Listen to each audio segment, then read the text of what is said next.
Bonjour et bienvenue, c'est Sandre de Lune. Je suis ravi de vous retrouver dans une nouvelle vidéo pour vous présenter un nouveau tarot cette fois-ci. Il s'agit du tarot des visions cristallines de Jennifer Galasso. Voilà, donc il arrive dans une petite boîte toute brillante, très jolie. Donc il est édité aux éditions Exergue. Donc c'est une boîte, enfin vous savez les boîtes classiques, hein, comme des fois on retrouve, voilà, avec une petite languette. Donc bon, bah, c'est du carton. Alors après, bon, bah, c'est sûr qu'à force, les boîtes comme ça, donc c'est bien, ça prend pas trop de place. Mais le souci, c'est que bah voilà, à force d'ouvrir, de fermer, bah du coup ça abîme ça abîme les jointures, voilà, au niveau des languettes. Mais bon, après, voilà. C'est un peu dommage qu'il l'ait fait dans une boîte comme ça. Parce que je trouve que ça abîme, bah, à force hein, d'utiliser le jeu, ça abîme les boîtes. Mais bon. Alors, qu'est-ce qu'on nous dit? On nous dit, dans ce coffret, vous découvrirez 79 lames divinatoires exceptionnelles inspirées du tarot Rider-Waite-Smith. D'une grande beauté, les cartes à l'atmosphère féerique et éthérée présentent une palette de couleurs vibrantes et sont enrichies de la connexion aux saisons et aux éléments, à laquelle s'ajoute une carte inconnue pour explorer certaines questions plus en profondeur. Donc là, on a quelques exemples d'illustrations qu'on retrouve à l'intérieur du coffret. Donc Jennifer Galasso est une artiste et illustratrice inspirée par l'univers de la fantasy, bah, qu'on retrouve bien, oui, dans les illustrations. Donc, ce tarot comprend donc 79 cartes et un livre d'instructions. Donc, il est aux éditions Exergue au prix donc de 22 euros. Donc, pour un tarot, le prix est enfin, plus que correct, hein. Donc, hop, donc, ouais, un petit prix, voilà, pour un tarot. Hop, bon, bah, à l'intérieur, il n'y a rien, hein, c'est neutre. Alors, donc,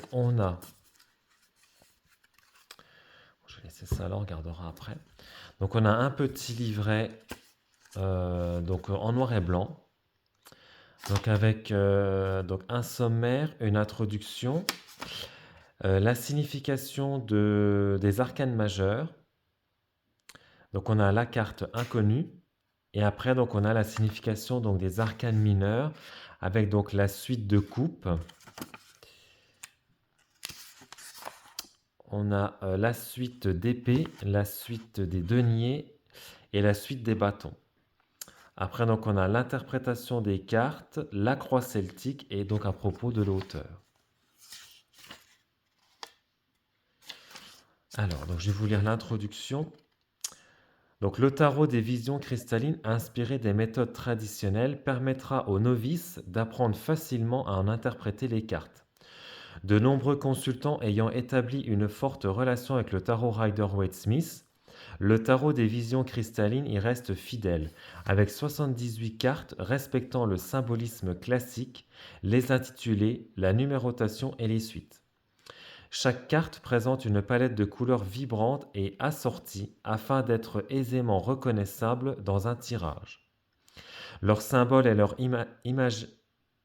symboles et leur imagerie respectifs permettront donc aux débutants d'établir entre elles des associations ainsi qu'entre chaque suite. Donc il est parfait pour les débutants, pour les personnes qui veulent s'initier au tarot, donc il est très adéquat.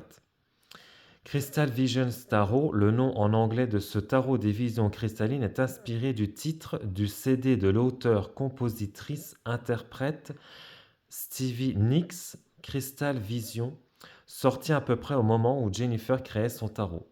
Un titre qui lui a semblé approprié pour ce dernier. Elle attribue beaucoup de son intérêt initial pour le monde spirituel à la voix envoûtante de Stevie, je pense, Stevie, à sa nature éthérée et à ses paroles poétiques. L'intérêt qu'a Jennifer pour les boules de cristal se reflète également dans les illustrations du tarot des visions cristallines. Bien que la taromancie et la clairvoyance soient des pratiques différentes d'art divinatoire, vision cristalline a un double sens en évoquant des visions limpides, ce qui lui a semblé particulièrement adapté pour son tarot. Jennifer est une artiste et une illustratrice de l'univers de la fantasy, cette dernière l'ayant inspirée pour les cartes, bon nombre d'entre elles faisant référence aux éléments. Bien qu'elle ne la qualifie pas de tarot lié aux fées, ces images évoquent souvent le royaume de la féerie. Et donc après, voilà, donc on a la signification donc de chacune des arcanes majeures, donc avec le numéro, donc le titre, donc là le fou, la signification de la carte et la signification donc de la carte à l'envers. Et donc on a ça donc pour chacune donc des arcanes majeures. Voilà, la roue de fortune, la justice.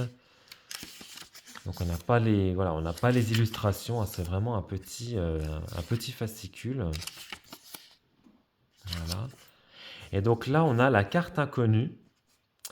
Donc le tarot des visions cristallines comprend une carte inconnue qui représente une réponse qui n'est pas encore censée être révélée. Elle peut signifier quelque chose remontant au passé qui n'est pas complètement compris ou un événement qui ne va pas tarder à se produire. L'emplacement de la carte inconnue dans un tirage indiquera le domaine qui doit encore se développer et les étapes supplémentaires est nécessaire à franchir pour clarifier la situation dans son ensemble. Cette carte peut également signaler qu'il est important d'approfondir le problème en question afin de trouver des solutions ou d'aller de l'avant avec un esprit ouvert dénué de préjugés. Donc on va voir, hein, sur la carte. Donc la femme sur la carte invite le consultant à jeter un coup d'œil dans sa boule de cristal, même si l'image y est trouble et peu claire. Avec du temps, de la patience et de l'introspection, elle sera bientôt révélée. Et donc après, donc on a donc la signification donc des arcanes mineurs.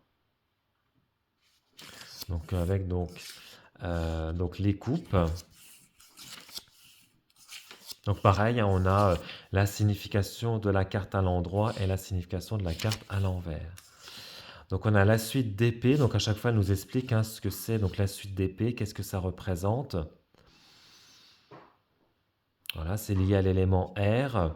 Les épées représentent l'intelligence, la communication, les conflits, la résolution, l'action, le changement, la force, le pouvoir, l'oppression et l'ambition. Donc c'est un petit fascicule, mais qui est hyper bien détaillé. Voilà, donc là, on a donc la suite donc, des deniers. Et donc bah, là, la suite donc, des bâtons.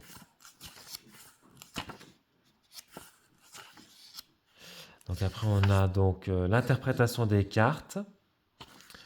Donc avec donc le tirage, avec un tirage, donc la croix celtique. Voilà, donc là, vous avez le modèle pour pouvoir le reproduire. Et donc là, on a donc une note à propos donc, de l'auteur, donc qui est l'auteur et l'illustratrice. Et là, donc à la fin, on a des notes pour noter, ben voilà, soit nos tirages ou alors des idées, des mots-clés, des choses comme ça. Hop, alors les cartes, donc le dos des cartes, très très joli. Voilà, avec un effet, alors je dirais pas totalement brillant, je dirais mat brillant. Très joli dos. La tranche des cartes donc bah, est neutre. Et donc voici donc les illustrations. Voilà, avec donc le numéro et donc le titre de la première. Donc là, le fou, hein, première arcane majeure. Voilà, le battleur. Là, on a donc la papesse, l'impératrice, l'empereur, le pape, l'amoureux,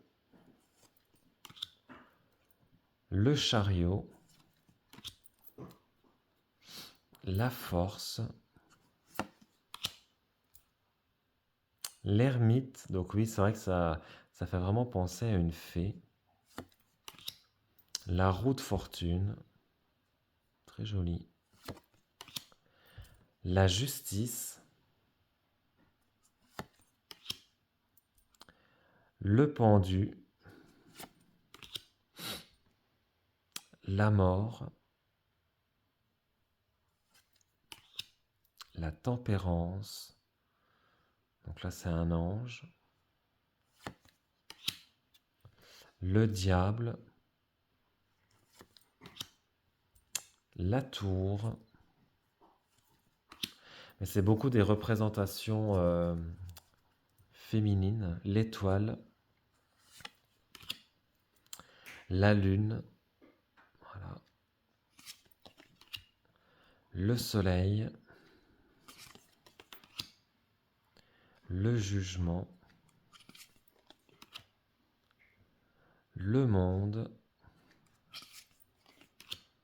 Donc là, c'est la carte inconnue. Voilà, avec ce corbeau. Donc là, on arrive donc à la suite donc, des coupes.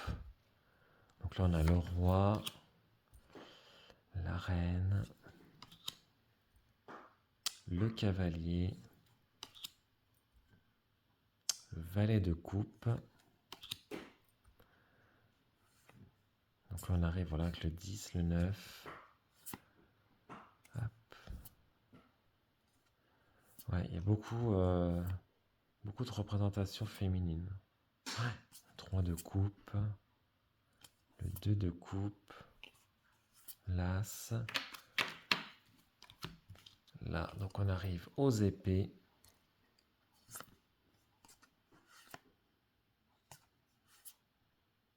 Valet d'épée.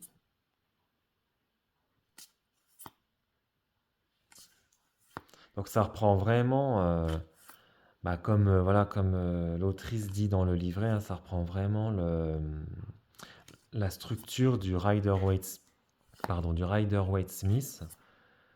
Là, on reconnaît vraiment les symboliques. Les deniers.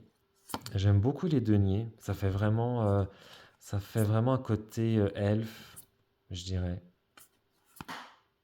Ouais, ça fait vraiment côté elfe. Bah voilà, les deniers, hein, la nature, la terre. Ça fait plus une ambiance elfique, je dirais.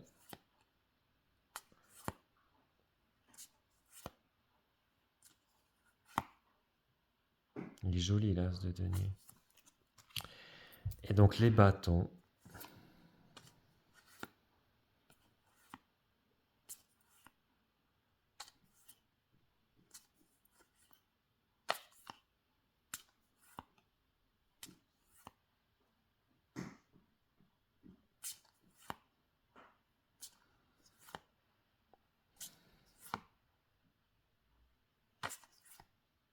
Elle reprend vraiment le Rider-Waite Smith. Hop. Alors, hop, on va tirer une petite carte. Ah, je ne vous ai pas parlé de la qualité des cartes. Qualité de carte très très bonne. Très bonne. Le jeu, comme vous pouvez voir, se mélange très très bien. Les cartes ne collent pas entre elles. Les cartes glissent bien entre elles au niveau du brassage.